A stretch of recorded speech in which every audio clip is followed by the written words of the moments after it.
Welcome to Beyond Brave. I'm Kyla, and here's where we dive into stories of hope, bravery, and laughter. Millions followed our journey with my daughter Bella, but now it's time to go beyond the headlines and highlight reels to those raw, real moments I haven't shared anywhere else. So are you ready to go beyond brave? Let's dive in. But if you want it to be perfect, you can make it perfect. Welcome back to Beyond Brave, the podcast where we share stories of resilience, healing, and hope. Today, I am honored to welcome a truly remarkable guest, Lisa Boehm. Lisa is a grief educator, author, speaker, and fellow podcaster. Her podcast, the Angel Moms Podcast, is a powerful space created specifically to support grieving moms, offering inspiring interviews with bereaved mothers and meaningful conversations about the many challenges of child loss. Lisa knows this journey firsthand. She lost her beloved daughter, Katie, and her experience has shaped her mission to help other moms navigating the unthinkable. In fact, Lisa and I recently had the chance to connect for her podcast, where we spoke deeply about our shared experiences with child loss, and her episode with me will air on February 25th.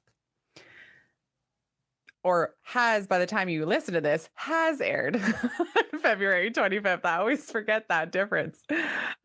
Lisa's expertise is a lifeline for anyone walking this difficult road.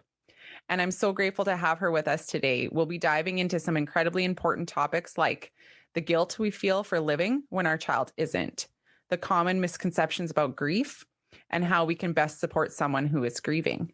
Lisa's understanding and insight are truly a gift to moms like me, and I know this conversation will resonate deeply with so many of you listening. Lisa, welcome to Beyond Brave. Thank you for being here and for the work that you do to help grieving mothers feel seen, heard, and supported. Right back at you, Kyla. Honestly, you are doing such an incredible job as well. And it's my pleasure to be here. We had such a great conversation last time, so I'm looking forward to getting into the weeds a little bit more today. Yeah, definitely. I wanted to mention, I wanted to start with saying a thank you. When we found each other on our socials and we had our discussion on your podcast there, I feel from that my largest connection with you is how you have helped me learn as a mom of a son who's lost a sister. And I just wanted to start by giving you a big thank you for that. And the insight you shared with me has really, really helped me, especially with my relationship with my son, Waylon. So I wanted to start by saying thank you for that and inviting you to maybe give our listeners a brief overview of your story. Yeah. Well, as you mentioned in the introduction, Katie was 17 years old. She's 17 and a half. She was the kid that celebrated half birthdays. But she was 17, was 15 and a half. And for all intents and purposes, life was great. We had, everyone was healthy and happy. And our biggest concern in life was, where are we going on our next holiday and how do we coordinate everybody's busy schedules? And at the time, our son was actually giving us a little bit of a run for our money. And we were never worried about Katie. I mean, she was the kid I just never worried about. I'm embarrassed to admit, I didn't know how to log on to the school portal to check marks, to check her attendance, to do all those things, because I didn't have to from school and say, I nailed my algebra or whatever exam, got 98. Great. Had no idea you had the test, but good on you. She had a great boyfriend. She had been a competitive dancer for most of her life. So she was very, very focused on healthy lifestyle, eating properly. She wasn't into the party scene at all. Mm-hmm. She had just gotten an entrance scholarship into the Faculty of Nursing here at the U of R. So life, like, she was the kid that was just doing her thing over here and just acing everything. Yeah. And then on a regular Tuesday night in December of 2015, she left the house at 7:00 to do an errand, like just an ordinary thing. And at 10 o'clock that night, we got the knock on the door. It was the doorbell. The doorbell rang, and there was a police officer. And God, I hope connection. Oh, yep. Are you okay? Sorry, I just had a pop up that said connection lost. Oh, okay. Yeah, it kind of fuzzed out for a minute just before you mentioned the police officer, and then you came back. Yeah. There. So here at my front door was a police officer and a lady in black. And at the time, I thought, oh my God, what did my son do? What kind of trouble is he in? It didn't even dawn on me. My son was home. He was in the basement. Katie still wasn't home. And just like you see in the movies or on TV, the officer said, Mr. and Mrs. Boehm, please sit down. I regret to inform you that your daughter, Katie, has been killed in a car accident. And for anybody who's familiar with the city of Regina, up until a few years ago, there was a dark section on the ring road. It was unlit. And, to this day, we still don't know why Katie's car crossed through the ditch and went into the oncoming lane of the traffic that was coming in the opposite direction. And she actually hit a semi. Oh, wow. Her accident was actually under investigation by city police for, I think it was about 6 months. And they essentially tore apart her car. She had a little silver Honda Civic and the semi as well, looking for any reasons why this may have happened. And to this day, we don't know the reason why her car crossed the ditch. But that's what happened. Yeah. That's really heavy. It's like a connection with another bereaved mom. I am just, as soon as you mentioned the moment that the officer had mentioned that she was killed in a car accident, it's just, it never gets softer to hear that, even for like other bereaved moms. So I'm so sorry for that, for you, Lisa. And I just, it sucks that we understand that pain. I am just so grateful to have you here today and discuss this, not to bring up like painful memories, but just so that, our listeners can understand just the impact it has when we bring ourselves to the actual ability to talk about it and how much it helps. And I'm not just crying for your daughter, but of course, like the impact it has, for other moms that are, on this road, walking this road with us. What was it that brought you? Can you explain to us a little bit about how I know, like for myself, building the Bella Brave Legacy Project as a way to carry on her name and the charities that my daughter supported through her medical journey. How did becoming a grief coach and supporting other bereaved moms in this way, how did that come about for you post losing your daughter? I don't think that there was ever a moment, probably the same for you. I would say it was kind of an organic unfolding. I did recognize, like, in the first 6 months that, holy man, our society sucks at grief, death, dying, all of it. Like, we are completely ill-equipped. Yeah. And this sucks. And, maybe one day if I ever have the capacity, I want to do something to change that. So that was kind of always, in the back of my mind. And then, oh man, I think that it kind of all came from there. Yeah.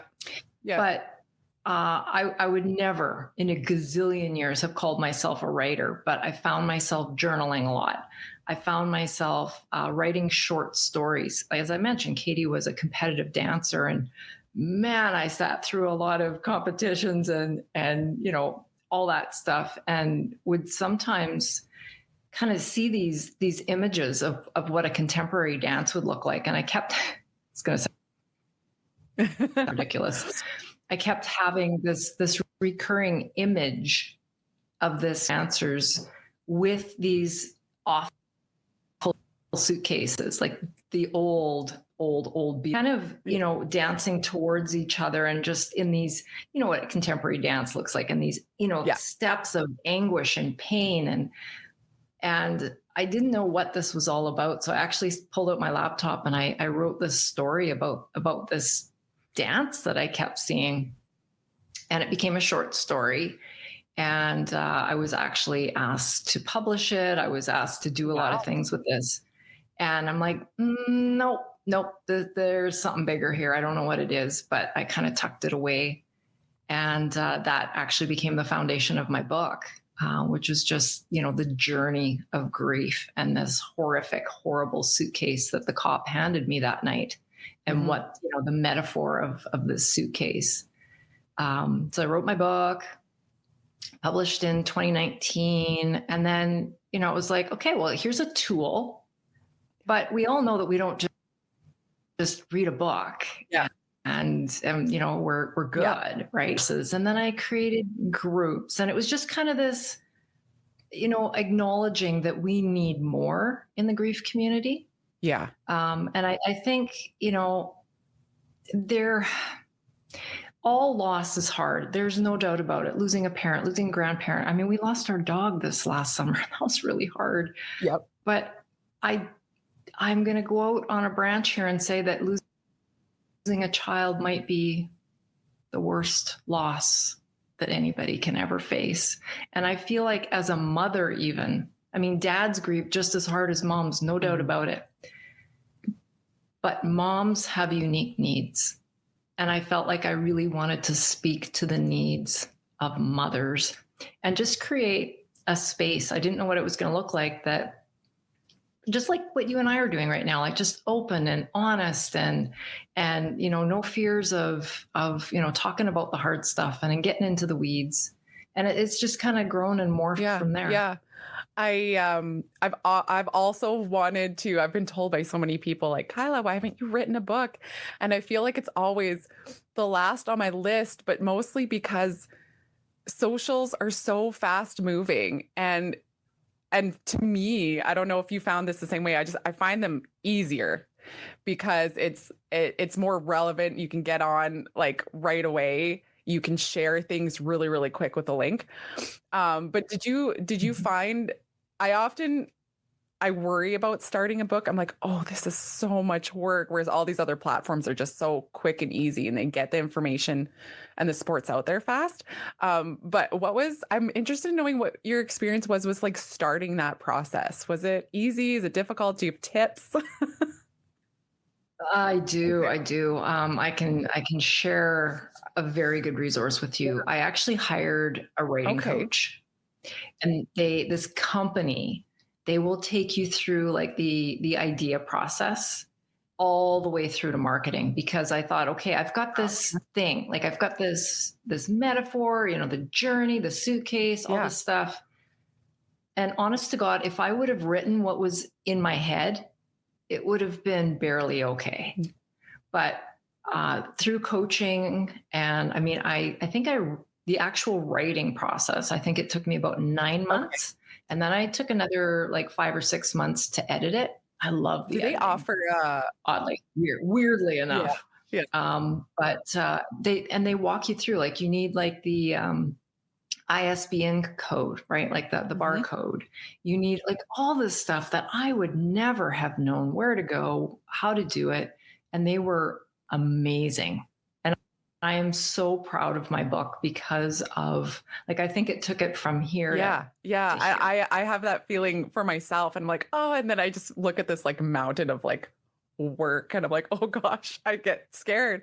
But do they offer, do they offer ghostwriters as well in that process, or is it all you?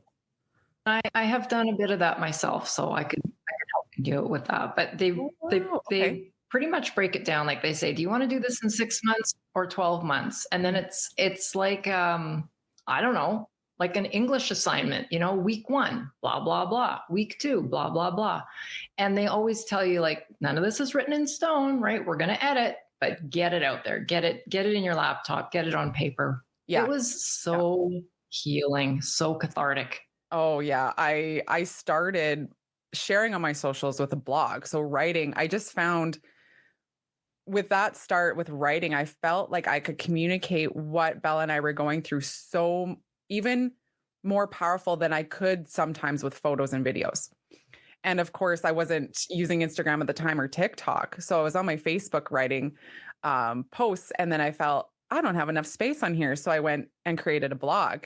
So my first, I just found so much healing in that writing. And I would write this blog sometimes weekly, sometimes monthly, to go back and forth depending on our, hospital situation.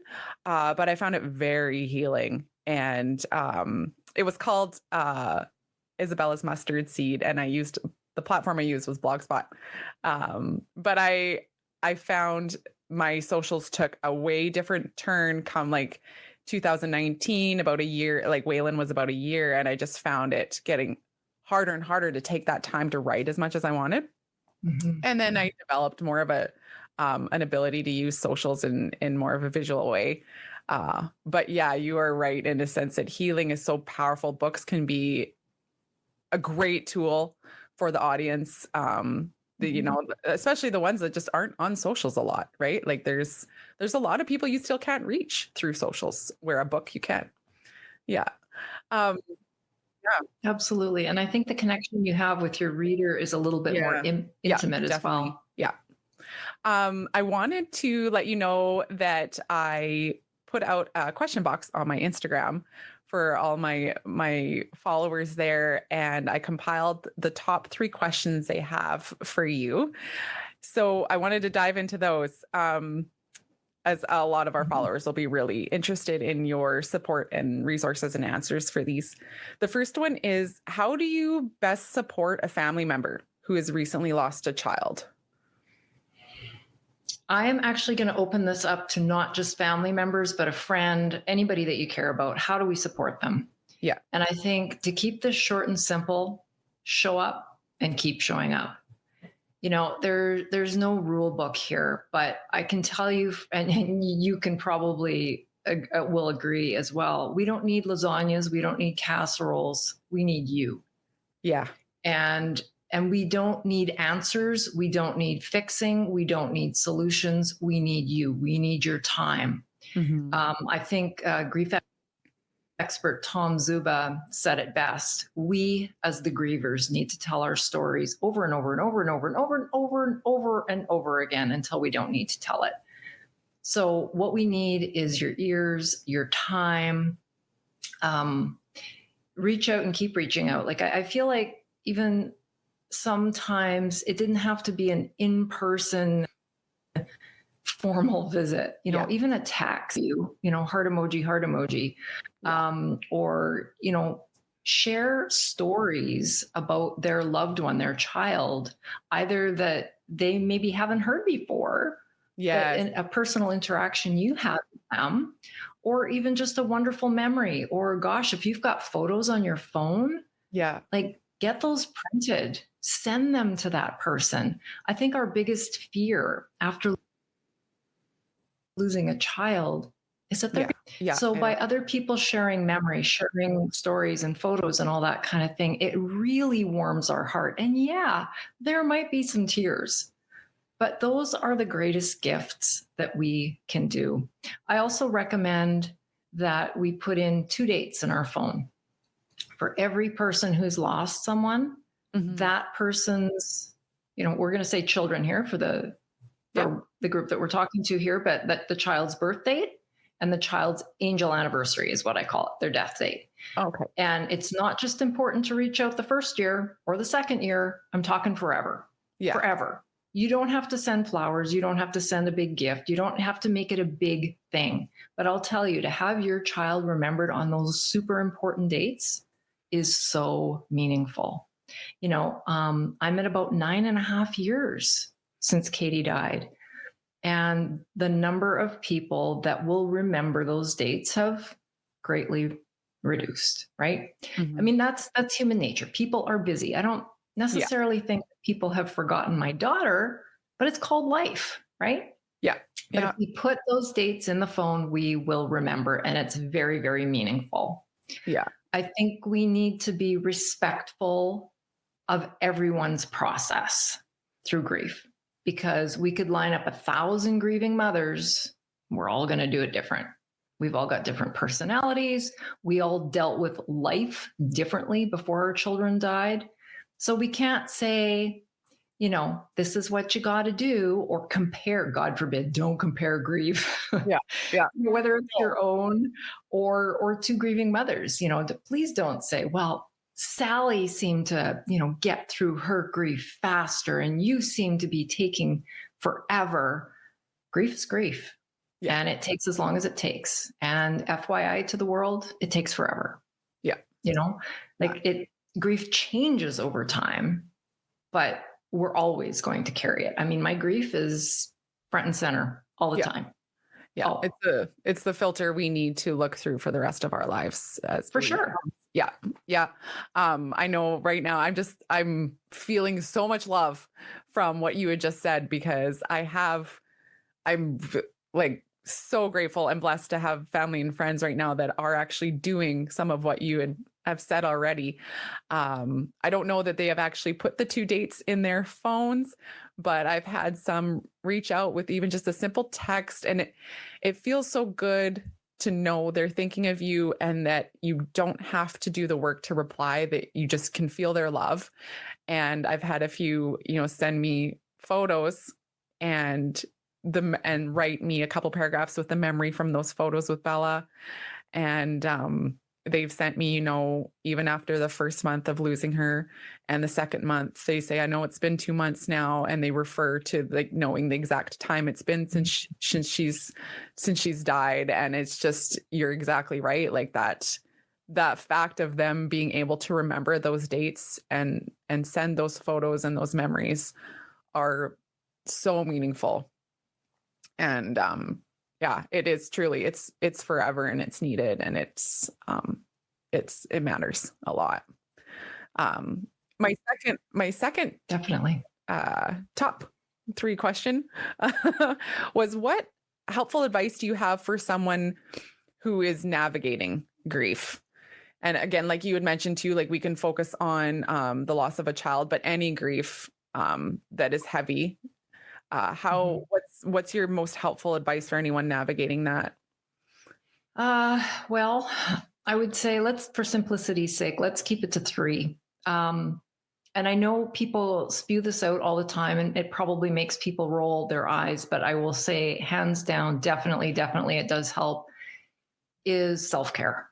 And I'm not talking about pedicures and bubble baths and all that stuff, although they're great, but yeah, I'm talking about the basics.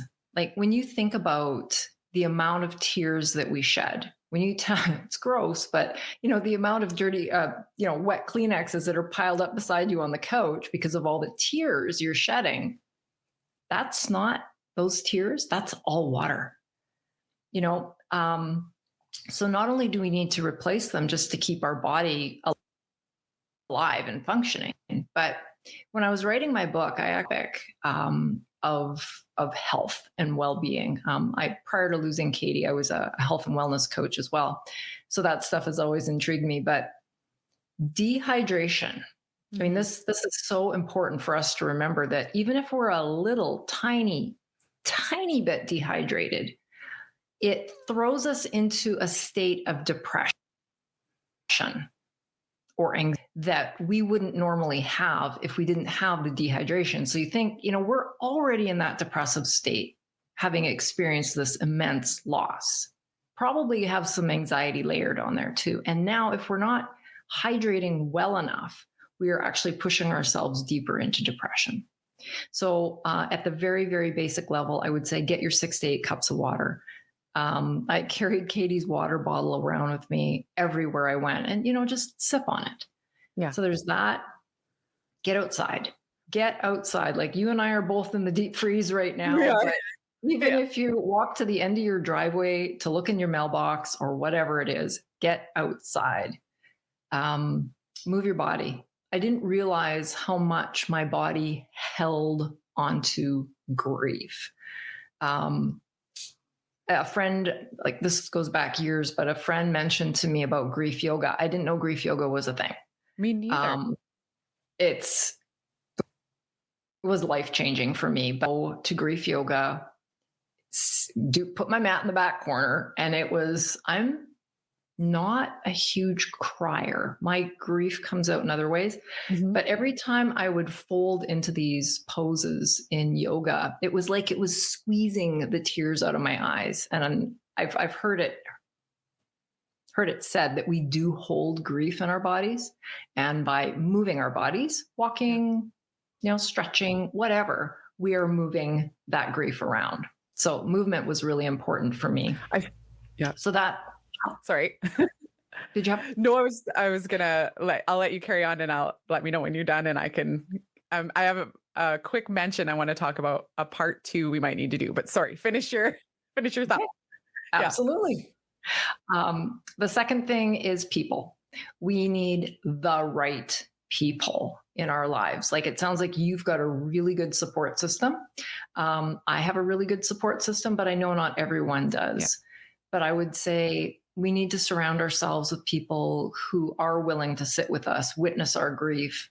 But also there comes a point where I think having people in our lives that are going to lift us up a little bit is really important as well. I found a group of bereaved moms here in Regina early on in my journey that made a world of difference, just because here I was brand new. Yeah.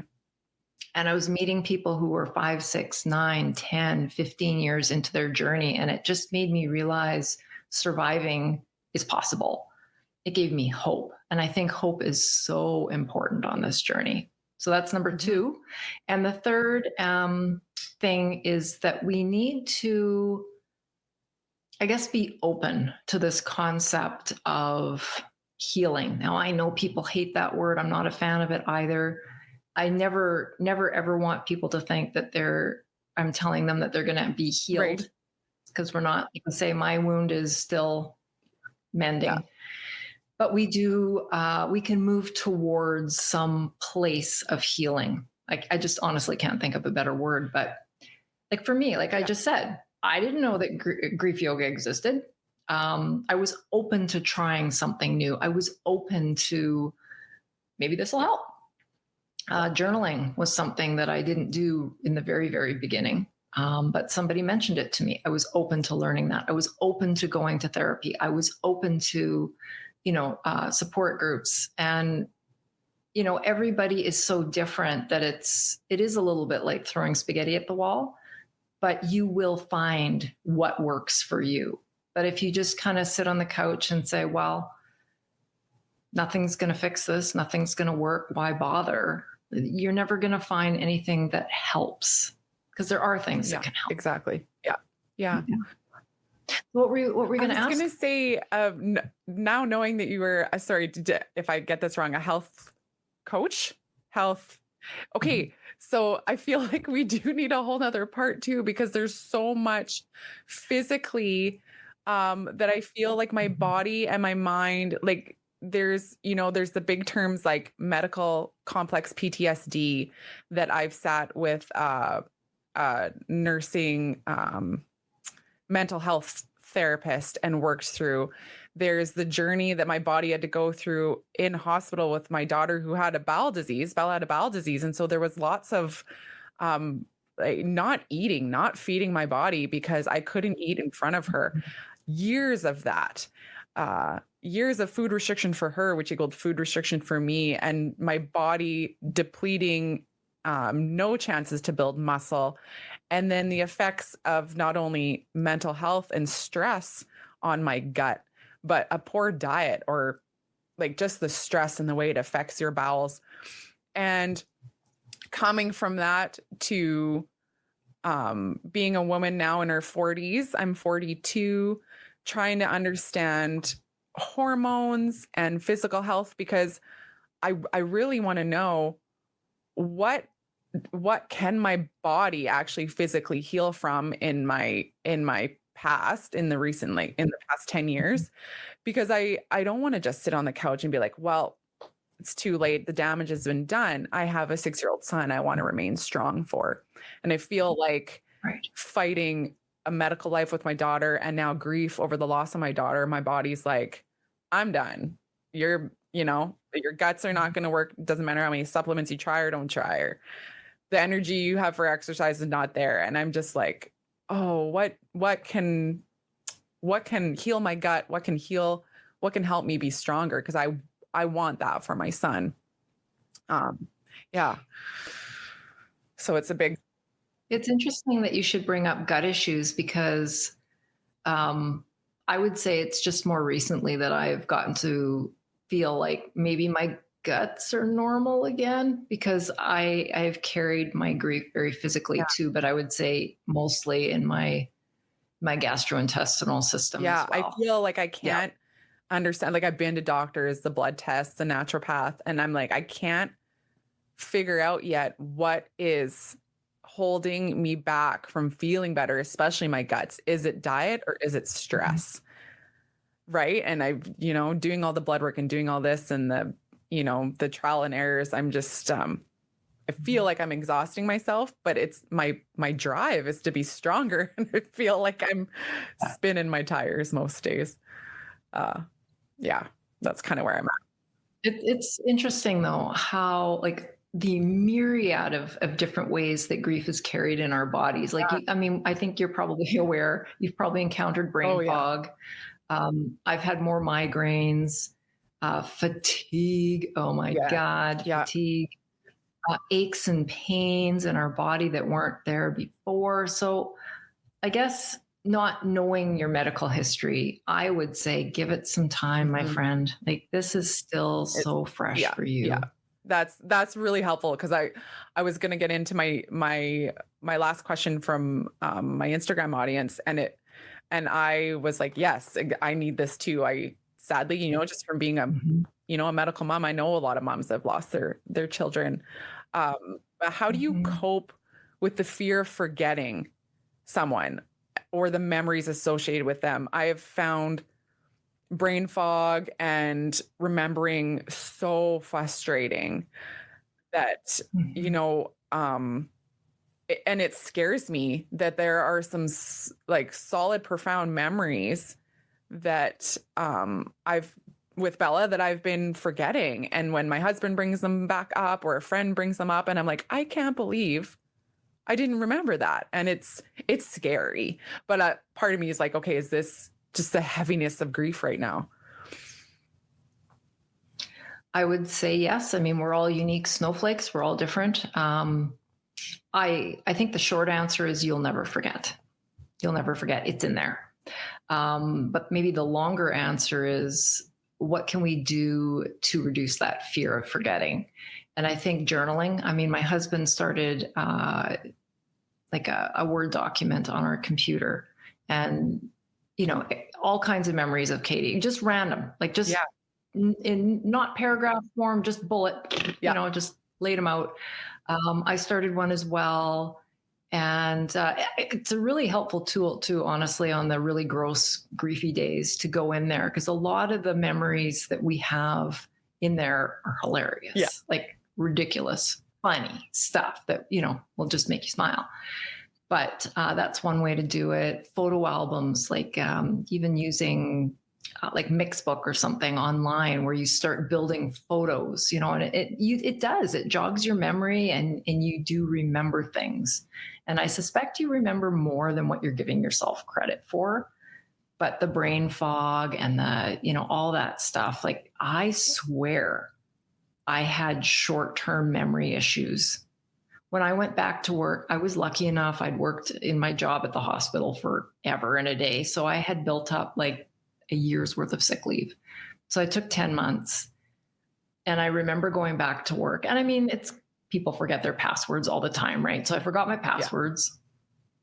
And, just given the work that I do, I mean, I can't have an off day at work, right? I could really, really hurt somebody.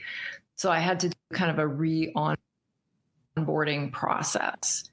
And it was interesting because the things that I had done for my career before, I could do it in my sleep. I could remember the long-term stuff, but the short-term stuff, like all the new techniques and the new software that we learned and all this stuff, I couldn't remember any of it. So I do feel like there is some trauma, like some physical trauma that happens in the brain. I mean, it's all come back in time, right? I just had to give myself grace and just be honest with my employer and just say, I need a little bit more time to get my feet back under me. And it was amazing, what some reading and videos and all that. It was like, oh yeah, I know this stuff. Yeah. It'll come back. That's the reassurance I need on repeat. Definitely. Very helpful. I have my last question I have is, I don't know if you've heard this question before. Maybe you have. You can let me know if you've heard it before. But what's your advice, or how have you, if this has happened to you, how do you deal with people that know you're a grieving mom, but they dismiss that with every conversation? Those that have never acknowledged your grief, how do you continue a relationship with them, especially if they're family? Here's what I've learned. Number one, as I said, we live in this society where people don't want to talk about grief. They don't want to talk about death. They don't want to talk about dying. And when I could kind of take myself out of my current situation, I was like, oh yeah, I was that person. I was that person before, because I was scared, because I didn't have the tools. I didn't have the words. I was afraid I was going to upset them more than they already were. So I avoided that person. I avoided bringing up what had happened, that, the loss that they had experienced. So first and foremost, I try to extend grace. I have a friend. She's a very dear friend. And I think this exemplifies perfectly the problem in our society. We'd been friends. Our daughters had gone to kindergarten together, and they were in grade 12 together when Katie died. So the kids had known each other all these years. My friend and I had known each other all these years. I didn't know that she had lost a brother at the age of 12. And so when she showed up at my front door after Katie died, in tears, like just completely broken, and she just looked at me and said, I don't know what to say to you. I'm such a deep place of love. And she said, I don't know what to do. I don't know what to say. I'm afraid I'm going to say the wrong thing. But those sincere words meant so much to me, anything to me now. And it went across the wrong way, just because she was so sincere in the beginning. But she said, I lost a brother when I was 12. And not that she was trying to compare, but she said, I needed to talk about him. I needed to talk about him. I needed to talk about my grief. I needed to ask questions. And whenever I did, it was always, shh. We don't talk about that. Mm-hmm. To this day, his name isn't said in the house. So I think, okay, maybe I didn't lose a sibling. I didn't have a lot of grief and loss in my life, but I want to say this is the way I was raised. Like, even after Katie died, my dad said, you got to keep busy, Lisa. Oh, right. And I mean, it came from a good place, but so I just want to say, I think, we are in this place maybe where we can create a bit of an evolution. And we have to remember where a lot of folks are coming from. They're ill-equipped. They don't have the words. Yeah. And sometimes, when I'm frustrated, sometimes I say, you do remember I've lost a child, right? I feel like I need that on a billboard on my forehead whenever I go places. Yeah. Like if they're complaining about their kids, for example, like now, like I say, 9.5 years out, like it's a little easier for me to take now, but sometimes it's like, I would do anything to have Katie back, annoying the heck out of me. I think it's very helpful when you had mentioned that even if it's something as simple as saying to the bereaved mom or parent, I don't know what to say. Even just that acknowledgement is enough, right? Like that is helpful. Just knowing that it's on your mind, even if you don't have the language or the words or the tools yet, Right. is very, very helpful, I think, for sure. But yeah, I struggle with it a lot because I really hate feeling like I want this billboard on my forehead saying I've lost a daughter, but you got to give people the benefit of the doubt too if they don't know you, right? They don't know you, and it goes back to like everyone that says like you don't know the battles people are fighting, right? So it's like just give everyone a little bit of grace, not knowing, maybe they have lost a child, maybe they haven't, before you talk to them. But I find it hard with people that do know and it still feels like they're dismissing it, but maybe, like you'd said, they just don't have the tools or they're scared. One thing another bereaved mom said to me early on, because I was really struggling with this exact thing. And in fact, it was my family members that were, I felt, not me responding the way I had hoped they would. And what she said was so profound. And she said, Lisa, not everyone is equipped to help us. They can love us to the moon and back, but they're not equipped to help us.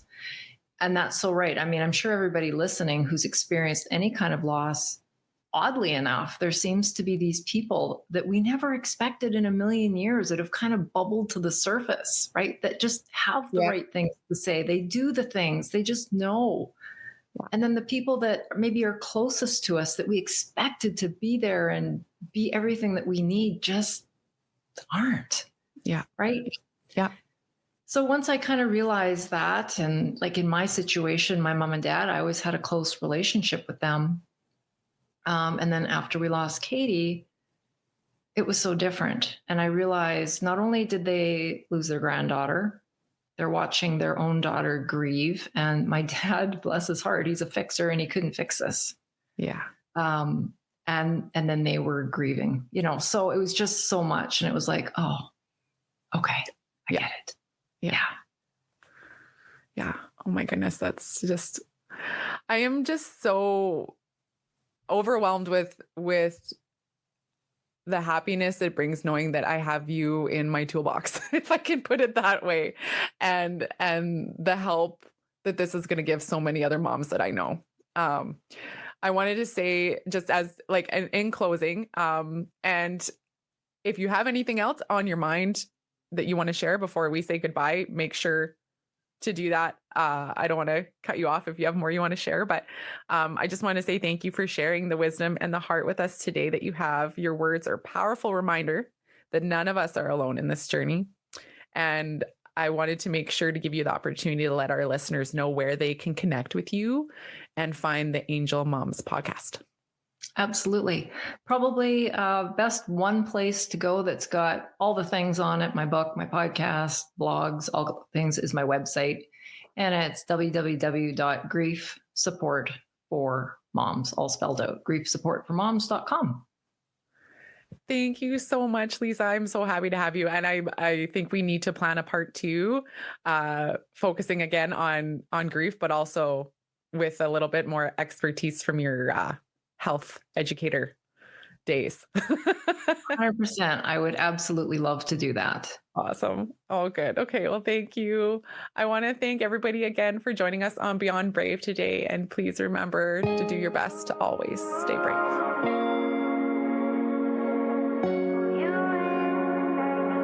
Big Mac and Little Fry are back. Big Mac, Little Fry out.